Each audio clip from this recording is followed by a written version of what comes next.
Аз съм Мария, а това е моето дете. Моето доказателство, че Бог не забравя никого. 10 години.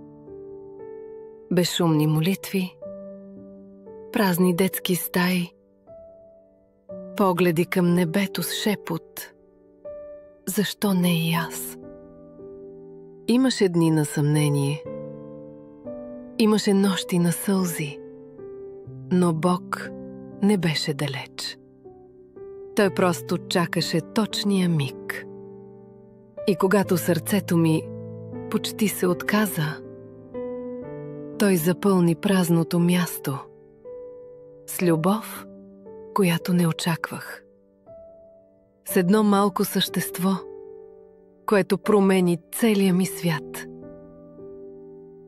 Днес го държа в ръцете си. Той не е просто дете. Той е чудо. Той е благословение. Той е отговорът на всичките ми сълзи. Нямаме много. Живеем скромно. С молитви, вяра и обич. Но всяка сутрин, когато се усмихне, така, не ми трябва нищо друго.